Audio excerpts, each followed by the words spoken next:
अशा पद्धतीचं बेसन कधी तुम्ही बनवलेलं आहे का? माझ्या सासरच्या पद्धतीचं आणि मला अतिशय आवडणारं हटलेलं बेसन कसं करायचं आज बघूया.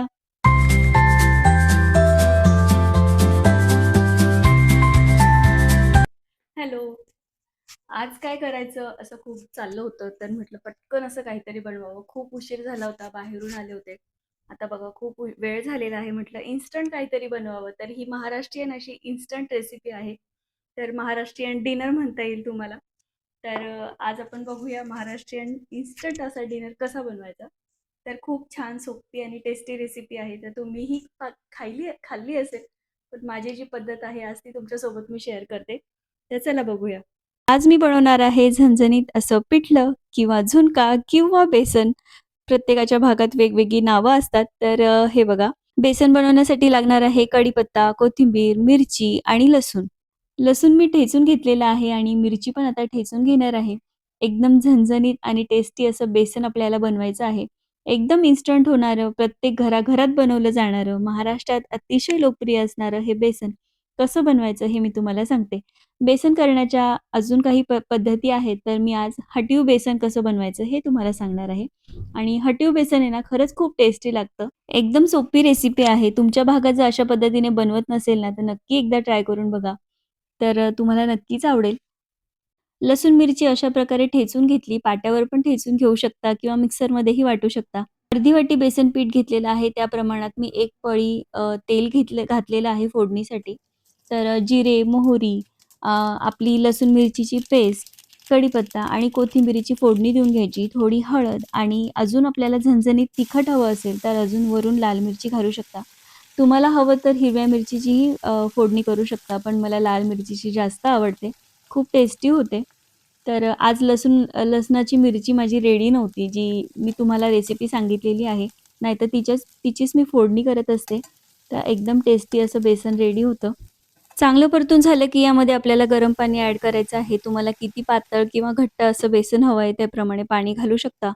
इकडे मी कुकरमध्ये भात लावलाय बेसन सोबत खाण्यासाठी. कारण बेसन आणि भात याचं कॉम्बिनेशन तर काही वेगळंच आहे, हो की. मला तर खूप आवडतं बेसन भात. हे बघा कढईतलं पाणी उकळलं ना, की आता आपल्याला यात बेसन पीठ घालून घ्यायचं आहे. थोडं-थोडं करून बेसन पीठ घालायचं आहे आणि सोबतच एका बाजूने त्याला हलवत राहायचं आहे. म्हणजे त्यात ज्या गठुळ्या होतात ना, त्या आपल्याला मोडत जायच्या आहेत. मला तर काही एवढं छान जमत नाही त्या गठुळ्या मोडायला. तर मी काय करत असते, सगळं पीठ पेरून घेते, हलवत असते एका बाजूला आणि नंतर सगळं क्रशरने ना क्रश करून घेते. उकळत्या पाण्यात आपण बेसन घालतो ना, त्यामुळे त्या बेसनाची चव अगदी वेगळीच लागते. म्हणजे आपण जे नॉर्मल बेसन बनवतो ना, तर त्यापेक्षा अगदी वेगळी लागते.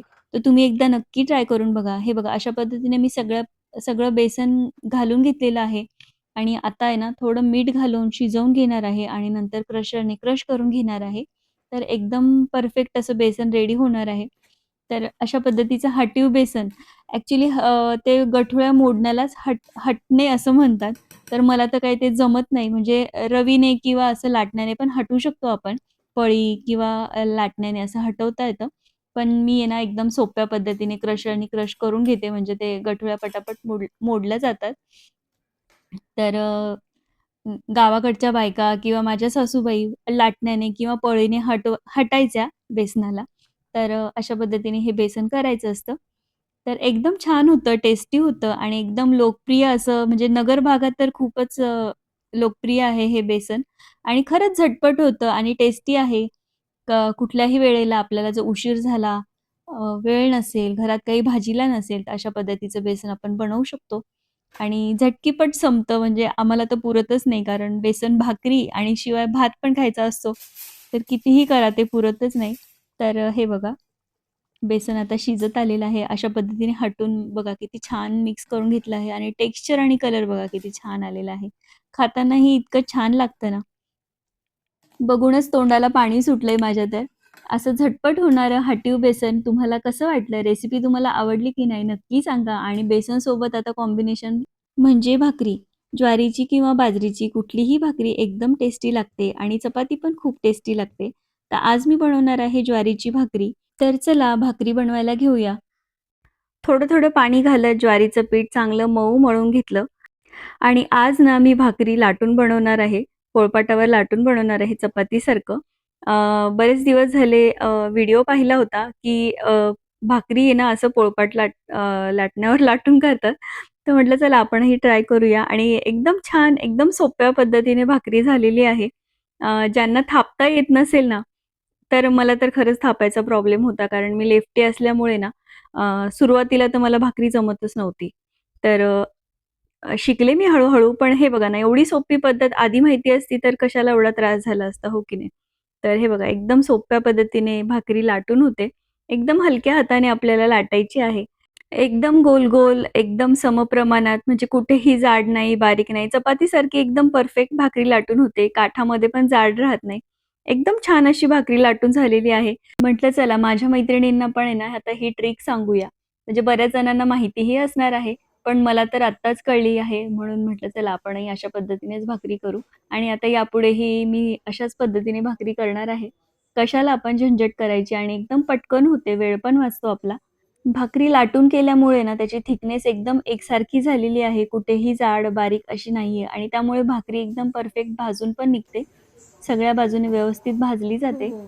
आणि बघा ना इतक्या पटकन भाकरी होतायत. म्हणजे लाटायलाही काहीच वेळ लागत नाही आपल्याला. चपातीसारखी फास्ट लाटायची सवय असते आणि भाकरी तर एकदम पटकन लाटून होते. बघा ना किती फुगली बघा, किती छान झाली भाकरी. तर कशाला एवढी थापायची, झंझट करायची असं तर मला खूप वाटायला लागलं, की इतके दिवस मी खरंच कारण मला भाकरी बनवायला आहे ना, खूप दिवस लागले म्हणजे शिकायला खूप दिवस लागले. तर आता तर मला खूप मज्जा येते भाकरी करायला. तर तुम्हीही ट्राय करून बघा.